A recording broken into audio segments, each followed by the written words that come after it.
요새 우리가 이제 월드컵 때문에 많은 분들이 경기를 보는 줄로 알고 있습니다. 저도 월드컵 좋아하는데 이번에는 이상하게 계속 신방과 장례 등이 겹쳐가지고 한 번도 우리나라 경기를 보지를 못했습니다.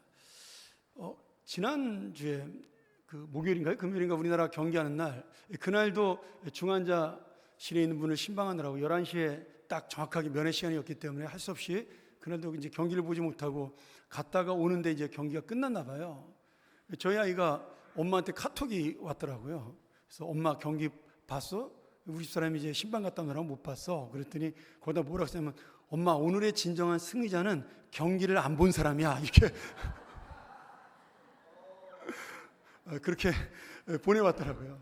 얼마나 답답했으면 미국 사는 애가 밤에 그 늦은 밤에 그거 보다가 열이 받아서 이렇게 보냈다고 이제 그랬는데 못할 수도 있고 잘할 수도 있죠. 4강 간 적도 있으니까 또 예선 탈락한 적도 있는 것인데 우리가 너무 예민하지 않았으면 좋겠다 그런 생각을 합니다. 근데 오늘도 기대는 하고 있다. 지금 3.25%밖에 안 남았다고요? 32강 올라가는데 제가 이번에 월드컵 경기 이렇게 신문으로밖에 못 보는데 계속 뉴스로밖에 못 보는데 이번에 경기를 보다가 처음 보는 나라를 발견하게 되었습니다. 그 아프리카의 서아프리카의 그 인구 460만 정도밖에 되지 않는 이 카보베르데라는 나라의 이름을 듣게 되었습니다. 경기는 못 보고 스포츠 뉴스 시간에 잠깐 이렇게 스페인하고 우루과이랑 무승부가 되는 걸 본 적이 있는데 이 카보베르데는 저도 처음 들어봤는데 제가 그 우리 교회 장로님 중에 한 분이 아프리카 지사장을 오래 하신 분이 수십 년 동안 하신 분이 있어가지고 그 나라를 들어보신 적이 있냐 했더니 그분도 한 번도 못 들어봤대요. 그 정도로 작은 나라라고 하더라고요. 근데 저희가 파송했던 옛날 이재한 선교사님이 하셨던 그 감비아에서 이 가까운 그런 서아프리카에 있는 나라라고 저도 그렇게 들었습니다. 그런데 이 카보베르데가 혜성같이 출연해서 스페인과 비기고 우루과이와 무승부를 겨루면서 지금 32강에 올라갈 준비를 하고 있죠. 아마 올라갈 것 같습니다. 우리가 흔히 이런 걸 꼴찌의 반란이다 이렇게 이야기하는데 전혀 모르는 나라지만 또 설교 끝나고 나면 이름도 기억하지 못할 나라일 수도 있겠지만 이왕이면 그 작은 나라에 좀 축구로라도 희망을 줬으면 좋겠다 그런 생각을 한번 해보게 됩니다. 오늘 이런 꼴찌의 놀라운 반란의 역사가 페르시아 왕국에서도 똑같이 일어납니다. 지난주에 우리는 왕비였던 와스티가 폐위되는 어이없이 왕비의 자리에서 물러나는 모습을 보면서 그것이 단순히 어떤 역사적인 사건이 아니라 그 왕의 감정과 신하들의 마음과 그다음에 왕국의 모든 절차 등을 하나님께 섭리로 인도하셨다. 제가 그렇게 여러분과 말씀을 나누었습니다. 오늘 에스더가 왕비로 간택이 되고 또 그의 사촌 오빠였던 모르드게가 왕의 암살을 막는 일련의 사건들을 바라보면서 이스라엘 백성을 구원하고자 하는 하나님의 섭리와 하나님의 계획이 점점 알지 못하는 사이에 구체화되고 있다. 이것을 우리가 볼 수가 있습니다. 제가 여러분에게 10주 동안 이 에스더서를 한 장씩 강의를 할 예정입니다. 그러니까 다 읽지 않더라도 여러분이 꼭 오시기 전에 에스더서를 미리 읽으시면 좋을 것 같아요. 다음 주는 3장 하겠죠? 3장 한번 전체 읽어오면 좋을 것 같아요. 오늘은 2장이고요.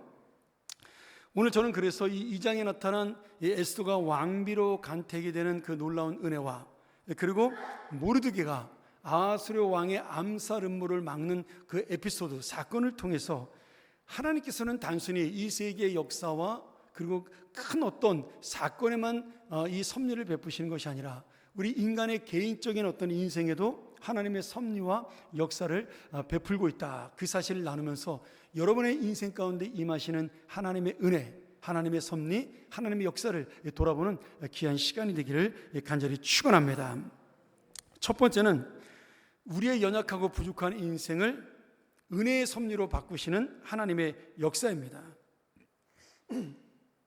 왕비였던 와스티가 폐위가 되고 왕비가 없이 몇 년이 지났을 때 이 왕은 시간이 지나면서 그 감정에 허전하고 외로운 마음이 들었습니다. 그래서 그 마음을 알게 된 신하들이 우리가 다시 새로운 왕비를 뽑아서 왕의 마음을 기쁘게 하자 이렇게 제안을 했고 그리고 전국에 있는 모든 아름다운 여인들, 현숙한 여인들을 모아서 새로운 왕비를 간택하는 그러한 행사를 하게 됩니다. 자, 이 시간부터 하나님께서는 우리가 이 에스더서의 주인공인 에스더와 모르드게가 전면에 등장하는 그런 모습을 볼 수가 있는데요. 성경에 자세히 나오지 않지만 에스더는 그리고 모르드게는 베냐민 지파의 후손이었어요. 100여 년 전에 바벨론에게 멸망했던 예루살렘에서 포로로 잡혀온 기스라는 사람의 후손이었습니다. 그러니 지금 이 페르시아 왕국에서 볼 때 모르드게와 에스더는 바벨론 포로 3세대 또는 4세대에 해당하는 이방인이고 망한 민족의 그런 후손이다, 이렇게 볼 수가 있는 것이죠. 이미 BC 586년에 100여 년 전에 이 예루살렘이 망했기 때문에, 그리고 그 70년이 지나고 다시 예루살렘으로 기환한 1차, 2차의 백성들이 있었기 때문에 지금 수산성, 페르시아의 수도였던 이 수산성에 남아있는 사람들은 정착된 이스라엘 이민족이었다, 이렇게 볼 수가 있습니다. 에스더는 안타깝게도 부모를 어린 시절에 일찍 떠나보내게 되었습니다. 그래서 자신의 나이 차이가 많이 나는 사촌 오빠인 모르드게를 부모처럼 알았고, 또 모르드게는 자신의 사촌 동생인 에스더를 딸처럼 양육하며 살았습니다. 우리가 이런 에스더의 어떤 개인적인 기록을 보면 에스더는 이중 삼중의 연약함과 부족함과 어떤 결핍을 가진 그러한 아주 보잘것없는 한 이방 여인에 불과했습니다. 페르시아 왕가에서 볼 때 그런 것이죠. 이방 땅에 잡혀온 포로의 후손이었습니다. 사회적 약자였던 부모 없는 여성이었어요. 거기에 고아로 자란 이 사람입니다. 그러니 이 페르시아의 제국의 거대한 기준으로 볼 때 가장 변두리에 있는 무명의 인생이 바로 에스더고, 그리고 왕궁의 경비용으로 하루하루 근근히 살아가는 모르드게야말로 정말 아무것도 아닌 무명에 불과한 이 사람들이었어요. 그러나 놀랍게도 하나님의 섭리는 그 구원의 역사를 이루기 위해 이 세상의 기준 속에 화려하고 배경이 좋은 귀족의 딸을 왕비로 허락하지 않으시고 가장 연약하고 보잘것없는 이 배경을 가진 에스더라는 한 소녀를 택하시게 됩니다. 그리고 그 택하는 과정을 우리에게 오늘 하나님의 이름은 나타나지 않지만 하나님이 역사하는 그 배경을 충분히 알 수 있도록 깨닫게 해 주십니다. 왕궁 가운데 우리도 이제 여러분 혹시 드라마에서 그 왕비를 간택하는 드라마 보신 적이 있나요?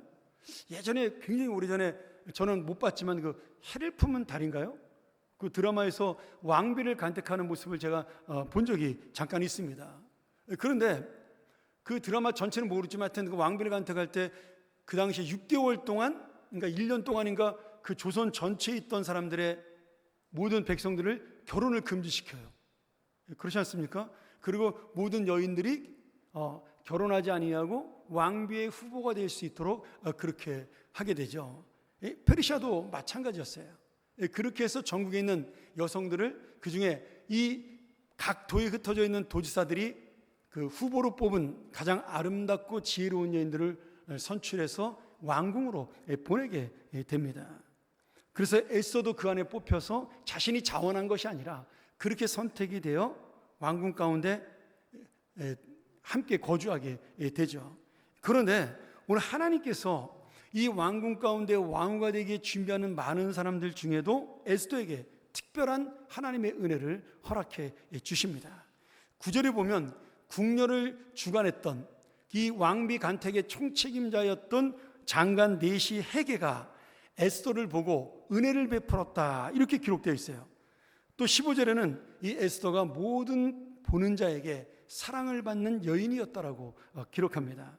그리고 마지막에 결정적으로 17절에 왕이 모든 여자보다 에스더를 더 사랑하므로 그가 모든 처녀보다 왕 앞에 더 은총을 얻은지라 왕이 머리에 그의 관을 씌우고 와스디를 대신하여 왕으로 삼았다, 이렇게 기록되어 있어요. 오늘 여러분, 에스더가 남보다 더 아름답고 뛰어난 모습 또는 어떤 위대한 모습을 가지고 있기 때문에 이렇게 사람들에게 사랑받는 존재가 된 것이 아닙니다. 물론 기본적으로 아름다운 용모를 가졌겠죠. 또 지혜도 있고 겸손했을 것이라고 생각이 들어요.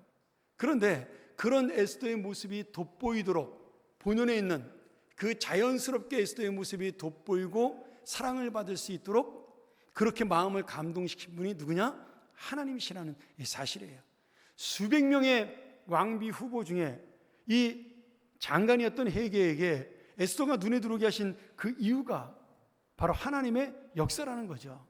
거기에 지금 왕이 수많은 후보들을 바라보면서 한눈에 에스더를 보고 사랑을 느끼고 은총을 베풀었다라고 그렇게 기록되어 있어요. 여기 은총이라는 말이 히브리어로 헨 와헤세드 이런 말입니다. 한 단어가 아니라 히브리어에서 은혜와 호의라는 뜻을 가진 헨이라는 단어하고 우리가 잘 알고 있는 헤세드, 자비와 인애와 사랑의 뜻을 가진 헤세드가 결합이 돼서 헨 와헤세드, 은총이라는 단어를 만든 거예요. 특별히 헤세드라는 단어는 그냥 막 쓰는 단어가 아니라 하나님의 언약 안에서 지금 하나님의 긍휼을 받고 하나님의 은혜를 입은 자를 향해서 쓰는 단어가 헤세드예요. 구약에서는 그렇습니다. 그러니 지금 이 은총이라는 단어는 단순히 왕의 눈에 보인 그런 사랑스러운 모습이 아니라 하나님께서 지금 에스더를 통해 왕에게 그렇게 하나님의 마음으로 감동시키셨다는 것을 표현하는 이 단어죠. 이것을 우리 지금 현대말로 말하면 어떻게 표현할 수 있어요? 왕이 에스더를 보고 한눈에 반했다, 이렇게 표현할 수가 있는 것입니다. 오늘 그러니 지금 에스더를 향한 많은 사람들과 왕의 그 사랑에는 보이지 않는 하나님의 역사가 담겨 있는 것입니다. 하나님께서 궁녀 주관자였던 장관 헤게의 눈에, 또 여러 사람의 그 눈에 에스더의 그 아름다운 모습이 부각되도록 시선을 붙잡으셨고 아하수에르 왕의 마음까지도 감동해서 그가 왕비로 뽑힐 수 있도록 하나님이 배후에서 역사하신 것이죠. 오늘 여러분, 우리가 이 말씀을 보면서 깨달을 수 있는 것이 무엇일까요? 우리 역시도 에스더처럼 연약하고 부족한데 이 세상은 너무 강하고 힘들 수 있습니다. 나에 대한 이 세상의 평가를 볼 때 정말 위축되고 자신이 없을 때도 있어요. 우리 중에도 에스더처럼 남에게 말 못할 연약한 조건을 안고 사는 분들도 꽤 있을 겁니다. 저도 그 중에 한 사람이었습니다. 초등학교 때 너무 얌전하고 너무 순해서 정말 선생님이 저의 이름도 잘 기억하지 못할 정도로 저 구석, 또 키는 크니까 저 구석에 맨 뒤에 앉아서 항상 조용히 살았던, 너무 가난하고 너무 어려웠으니까 아무도 관심 두지 않았던 그런 한 사람에 불과했어요. 오늘 여러분, 부모님이 부재하고 가난한 환경 속에 살았고 내가 학업을 이어가지 못한 어떤 그런 안타까움이 있고 또 건강도 남보다 좋지 못하여 힘들게 살아가며 남들보다 지금 크게 성공하지 못했다는 어떤 자괴감과 함께 그런 마음의 자신감을 잃어버린 그런 분들도 있을 것입니다. 누구 중에 그런 사람들이 왜 없겠어요? 그러나 여러분 잊지 마십시오.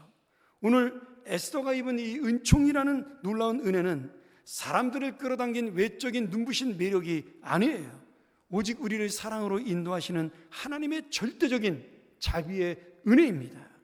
세상에 호의와 은총이 없는 현실과 그 상황에도 오늘 주님의 압도적이고 그리고 이 강력한 은총을 입고 살아가는 에스더처럼 오늘 우리에게도 하나님이 사랑하시기에 이 놀라운 은총을 베풀어 주실 것입니다.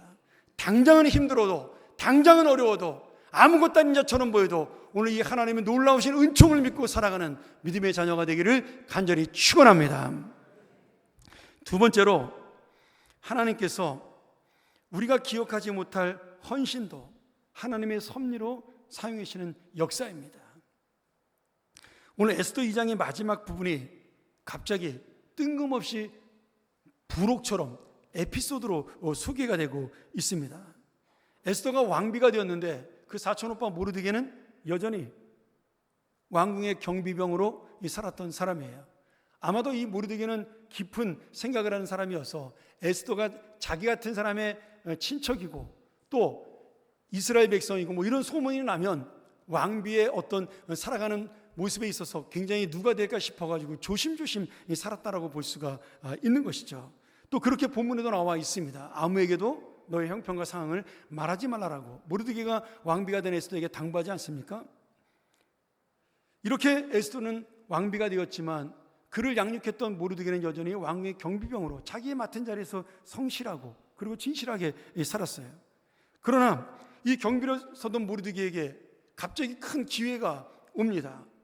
그가 경비로 서는 도중에 왕의 암살 음모를 듣게 되고 그리고 이 왕의 암살 계획을 에스더에게 알림으로 에스더가 그 계획을 사전에 발견해서 그 왕을 암살하는 그 두 사람의 신하를 사형에 처하고 모르드게는 왕을 구한 공로로 궁중 일기에 그 공적이 기록이 됩니다. 그런데 여러분 이게 참 재밌어요. 이 2장이 끝나는 맨 마지막에 어떻게 끝났죠? 궁중 일기에 기록되었다 이렇게 끝나요. 아니 이게 지금 상식적으로 생각해 보세요. 왕이 생명을 건졌는데 죽을 뻔한 위기에서 지금 어떤 암살 음모에서 살아났는데 왕이 크게 기뻐하여 모르드게에게 큰 상을 베풀었더라, 또는 왕의 생명을 구했으니 높은 자리에 올랐더라, 이렇게 돼야 정상인데 마치 아무 일도 없던 것처럼 그냥 그렇게 결론이 나고 맙니다. 어떻게 보면 모르드게가 볼 때는 굉장히 서운하고 내가 이런 공로를 세웠는데 아무도 알아주지 않네, 그런 감정이 들 수밖에 없는 거죠. 그런데 우리는 성경을 읽다 보면 이 놀라운 역사가 6장에서 다시 한번 일어나는 것을 볼 수가 있어요. 지금 이 모르드게의 공로는 잊혀진 공로가 아니에요.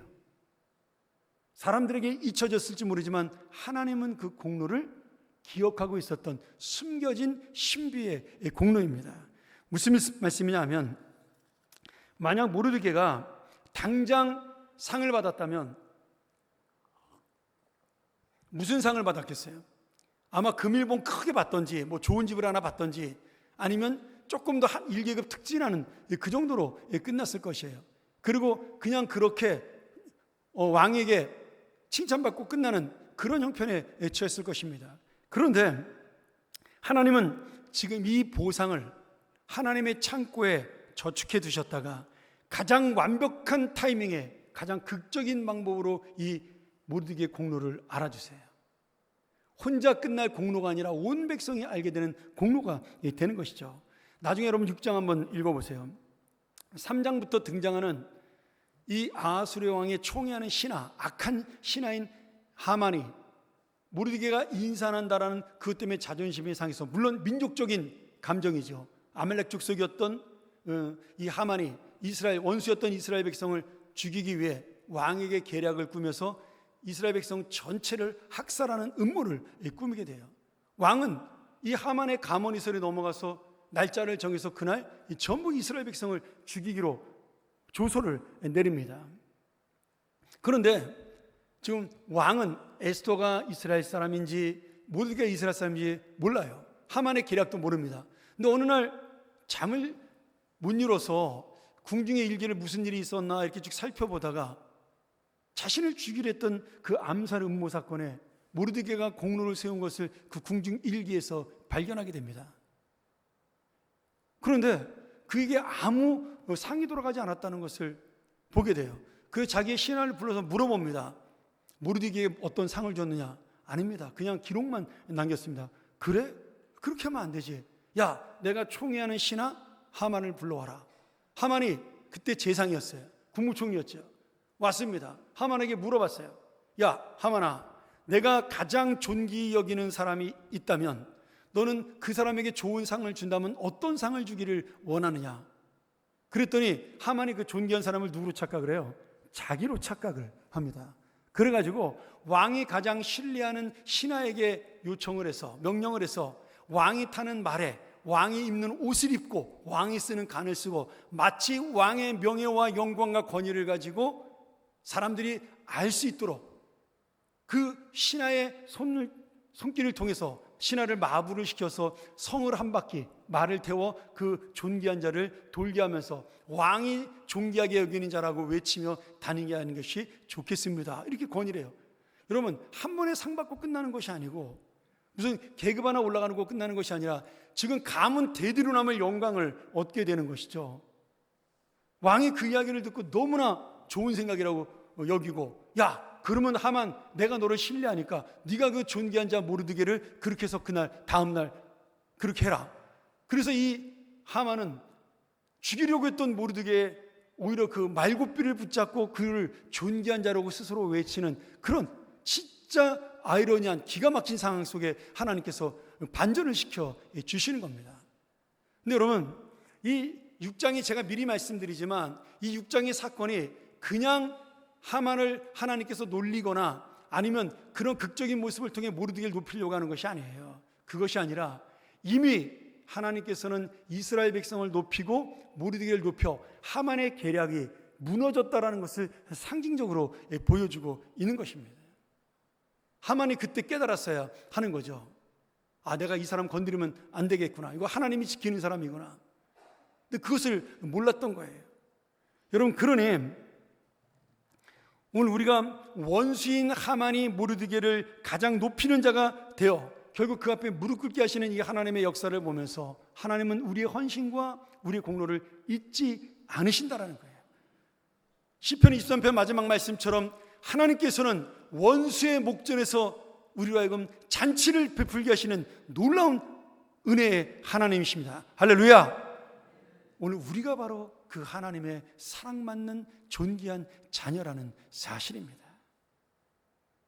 이것은 에스더와 모르드게로 끝나는 사건이 아니에요.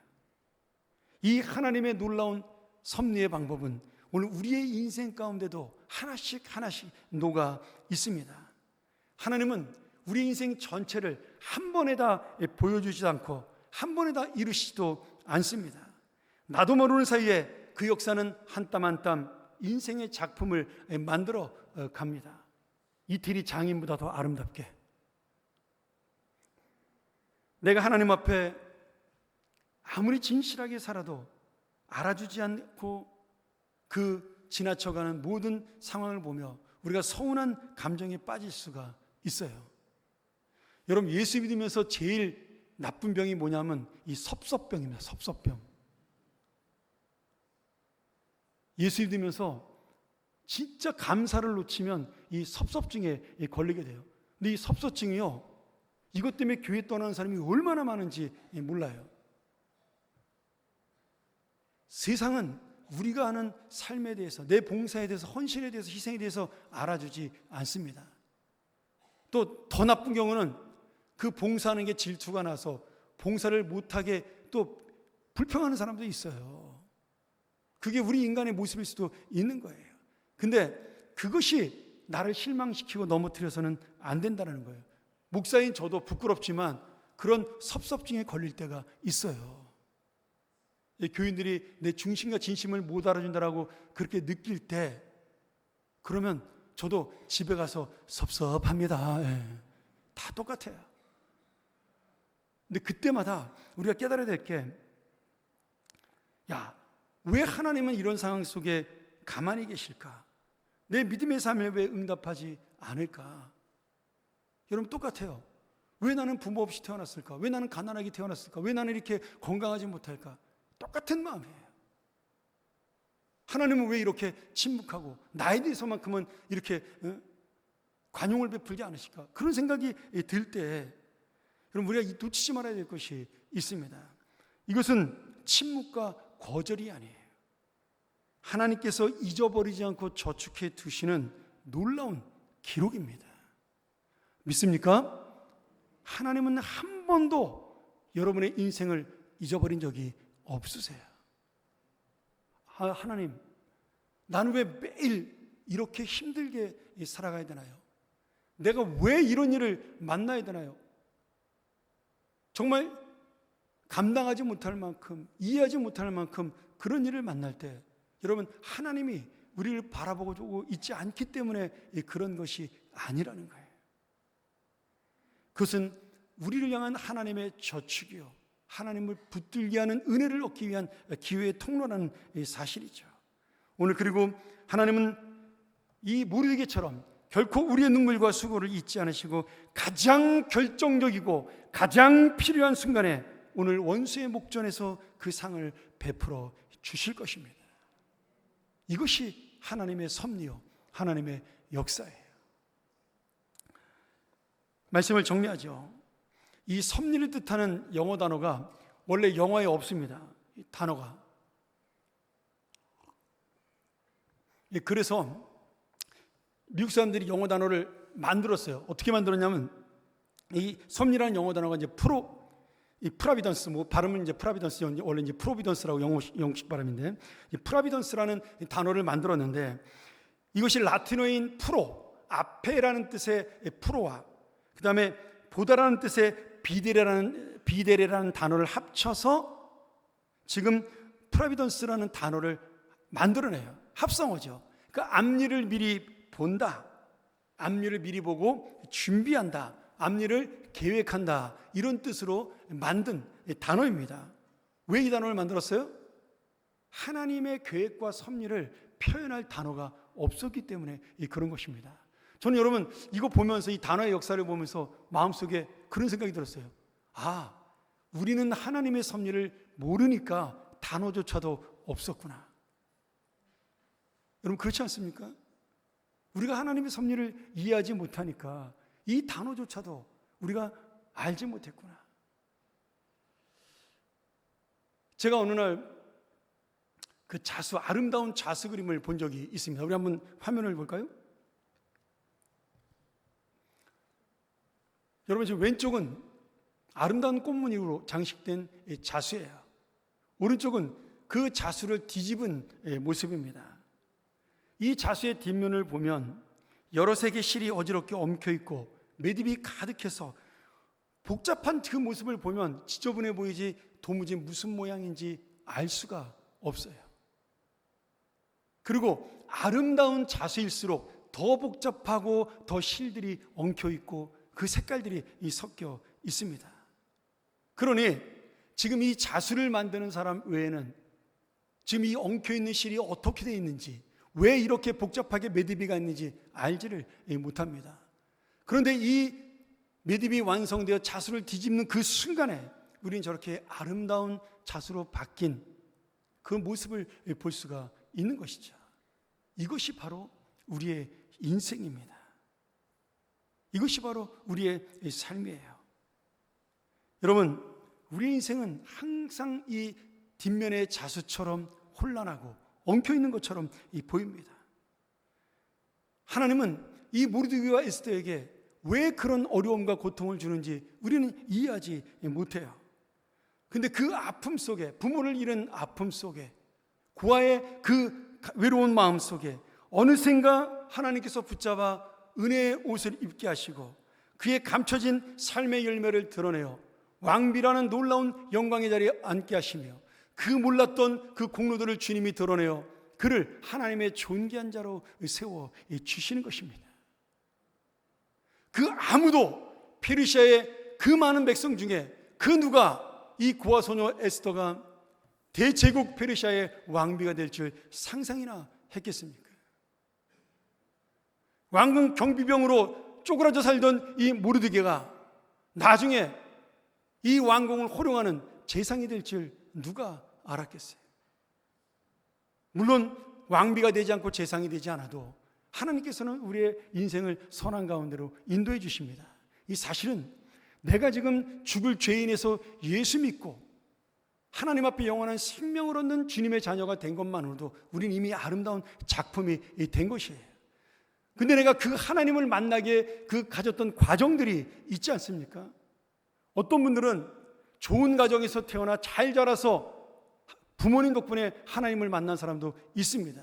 우리가 이제 모태신앙이라고 부르는 거죠. 어떤 사람은 너무나 어려운 일을 만났는데 그 어려움 속에 고통 중에 주님을 찾은 분들도 있어요. 저희 집 같은 경우가 그렇습니다. 그런데 그 열매는 다 똑같은 거예요. 돌아보면 그 전부가 다 하나님의 은혜요, 하나님의 사랑이요, 하나님의 섭리요, 하나님의 역사입니다. 사랑하는 여러분, 오늘 여러분 우리가 이런 주님 앞에 내 인생을 아름답게 지금 만들어가는 그 주님 앞에 이해 못할 주님의 섭리 앞에 우리는 딱 두 가지밖에 할 것이 없는 거죠. 하나는 감사하는 겁니다.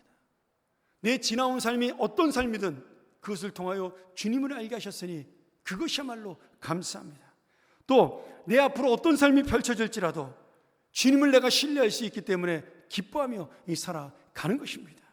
심지어 내가 오늘 죽을 인생이랄지라도 영원한 생명이 있기 때문에 내가 감사하고 기뻐할 수 있는 것이죠. 오늘 여러분, 우리가 살면서 내 인생은 우연의 연속 같다 이렇게 느낄 수가 있어요. 여러분, 세상에 우연의 연속은 없습니다. 이것을 우리가 믿음의 언어로 바꿀 수 있어야 하는 것이죠. 내 인생은 하나님의 섭리의 연속이다. 오늘 여러분, 우리가 어떤 삶에 있든지 어떤 상황에 있든지 어떻게 살아왔든지 간에 하나님은 여러분을 사랑하십니다. 하나님 여러분 함께 하십니다. 그리고 여러분의 인생을 주님께서는 반드시 주님의 자리로, 그 선한 길로 주님과 그 뜻을 이루며 나아가실 것입니다. 오늘 그 선하신 하나님의 섭리에 감사하고 기뻐하며 내 인생을 맡기는 우리 모든 주님의 자녀가 되기를 간절히 축원합니다. 우리 함께 이 시간 우리 이 말씀 한번 생각하면서 기도하기를 원합니다. 여러분, 우리가 아무것도 아닌 존재라는 것을 다시 한번 깨닫습니다. 주님의 사랑이 없고 주님의 능력이 없고 주님의 은혜가 없으면 진짜 나는 한순간도 못 사는 존재임을 깨닫습니다. 오늘 이 자리에 나를 있게 하신 하나님, 나를 붙들어 주신 하나님, 그 하나님은 영원히 변하지 않고 끝까지 내 인생을 붙들어가 주실 것입니다. 오늘 그 주님 앞에 감사하는 인생으로 살게 해달라고, 그 주님 때문에 내가 기쁨을 놓치지 않고 사는 하나님의 자녀가 되게 해달라고, 우리의 자녀들이 이 하나님의 섭리와 계획을 인정하는 믿음의 가정이 되고 믿음의 삶이 되게 해달라고, 우리 교회가 이 하나님의 섭리와 계획 속에 한 걸음 한 걸음 주님의 뜻을 이루는 교회가 되게 해달라고 우리가 한번 이 시간 기도하며 나아갑니다.